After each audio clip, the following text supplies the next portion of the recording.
Hi there, Martin Salvo from Salvo Migration, and in this video I'm going to break down the second stage permanent partner visa application process. So stick around.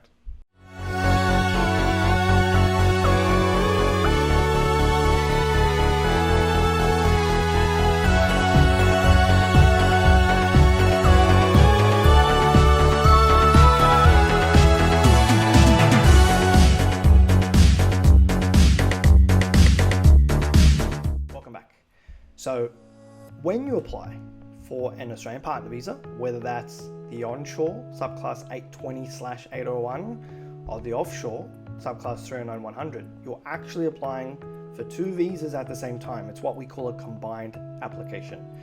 Now the 820 is the temporary half of the onshore application, the 801 is the permanent half, and the 309 is the temporary half of the offshore application, and the 100 is the permanent half of the offshore application. So visually, that looks a little bit like this: 820, 801 for onshore, 309, 100 for offshore. 820 and 309 are your temporary visas, and your 100s and 801s are your permanent visas, or PR, as you may hear it called on the partner visa streets. So often what will happen is that when you make these combined applications, generally speaking, the application will be processed after a particular period of time. Okay, so let's say factoring in current processing averages. Okay guys, don't hold me to this. Your application may be different, and particularly if you've applied prior to watching this video, but average processing times for these types of visas can be anywhere from, let's say, 3 to 6 months. At the moment, for those that have well-prepared applications, so comprehensively organized evidence, police clearances for the applicant and sponsor, and medicals for the visa applicant. If you have all those things, all those boxes ticked, you have the best possible chance to be prioritized and therefore processed within these rough averages. Now, what will happen typically is the first stage of that combined application will be granted, the 309 or the 820.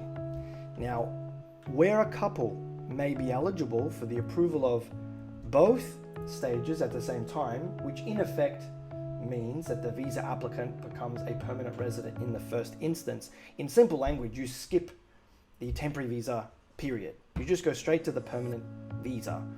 If you have been in a long-term relationship prior to application, or if the application took 2 years to process.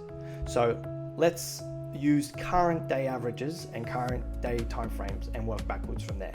Let's say that you apply for your combined application on the 1st of January 2022, and it takes, as I've estimated, 6 months to process. Okay, so on the 1st of July 2022, your application is decided, your relationship is assessed. Okay, this is where I would say is the first flag, or the first time that your application is going to be assessed. Now, ordinarily, you will be granted the temporary visa first, in the sense that it hasn't taken 2 years. Okay, so you don't qualify for the approval of your permanent application because it hasn't taken 2 years.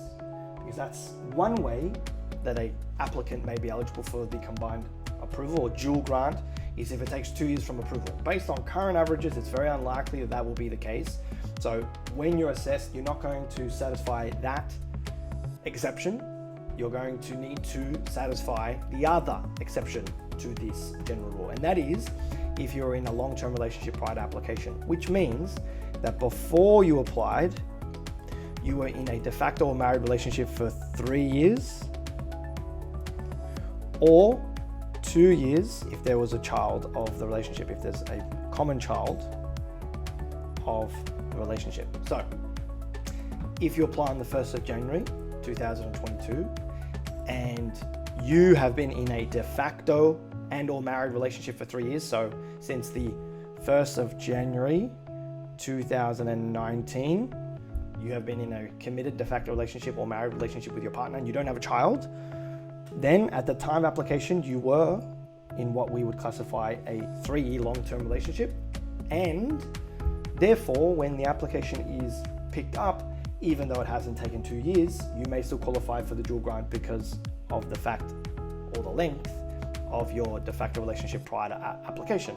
Or if you have only been in a de facto or married relationship for 2 years, okay, so let's say the 1st of January 2020, but there is a child of the relationship, then you satisfy, let's have little boxes here, you satisfy this pathway, meaning that even though it doesn't take 2 years to process and it only takes 6 months because you were together for 2 years, but you also have a child and it's assessed, you may be granted the permanent stage application when the application is first looked at, okay?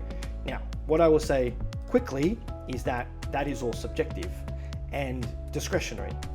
We have seen couples that have been in a long-term relationship prior to applying, so they, on paper, met these timelines and their application only took 6 months to process, but the case officer at their discretion only granted the temporary visa, not the permanent. Now that is really a bit of a lottery and a bit of a coin flip, but these types of couples have the best possible chance.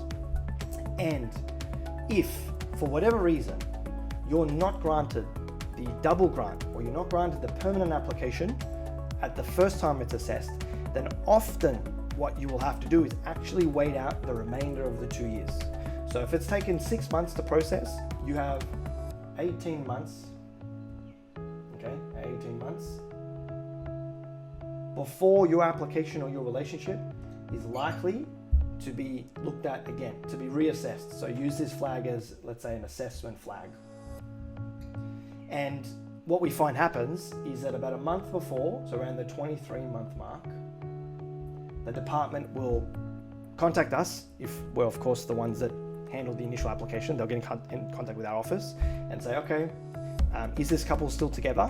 Please provide us some up-to-date relationship evidence, submit the second stage application form, and attach the updated relationship evidence in terms of anything that's happened in the relationship since the approval of the initial application. So, you know, provide evidence of the 4 main aspects of the relationship from the 1st of July onwards. We don't need to see all this stuff again because we already saw all of that and assessed all that for the initial application. We want to see their household aspects, we want to see their financial, we want to see their social, we want to see the nature of their commitment. I'm going to draw a ring there.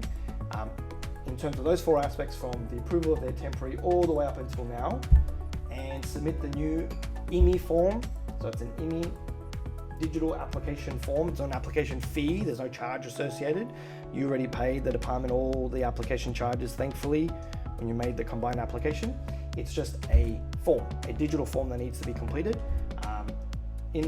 alongside the updated relationship evidence. And at some point after the 24-month mark, there goes my lid, you can expect a decision on the temporary halves of those applications, the 100s and the 801s. Now, what might happen though is that the department could surprise everyone. And what I have seen in the past is that even though the initial application was assessed here on the 1st of July, and even though it hasn't actually ticked over to the 24-month mark, you may just get a very, very surprising permanent visa approval at some point after, at their discretion, completely randomly and unexpectedly. Can happen. Very uncommon, but I have seen it happen in the past.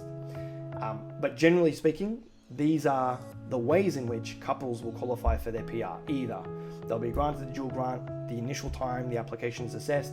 Most likely, those that get the dual grant is because they meet the definition of long-term relationship prior to application. Okay, so not that you were together for 3 years after lodgement, it's together for 3 years or 2 years with the child before lodgement. Or the application has taken 2 years and then they're just assessed together at the same time.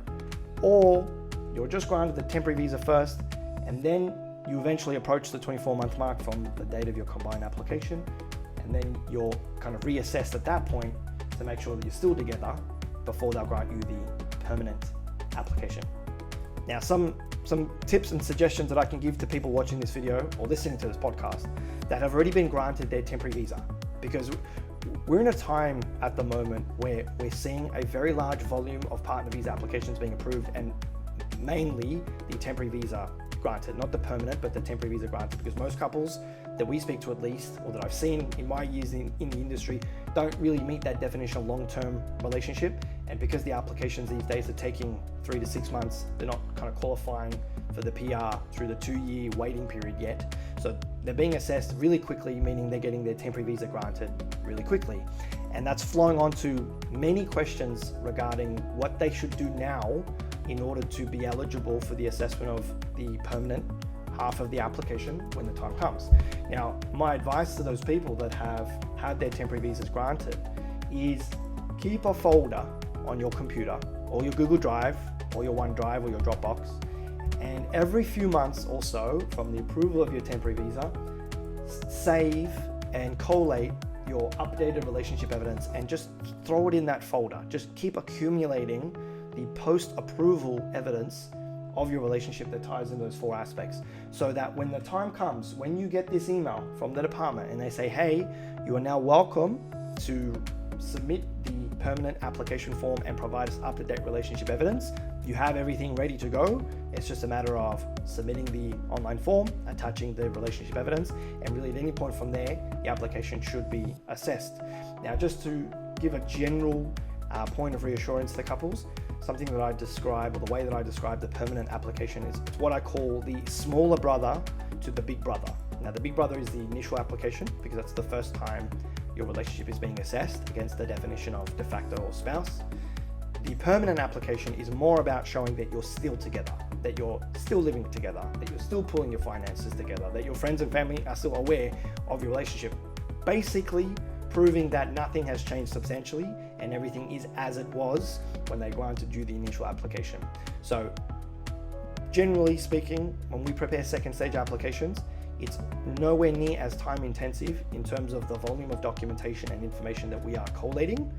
It's about half of the process of the initial combined application, because again, that's the first time your relationship is being looked at. So therefore, if you've already been granted your temporary visa, I'm not saying that your permanent application is a guaranteed thing, but if you follow this advice, keep accumulating your relationship evidence, so when the time comes to give them updated documentation, you're going to have everything ready and you're going to be assessed or have the ability to be assessed really quickly, because you'll have everything uploaded in a timely manner and ready to be granted, hopefully, your permanent residency.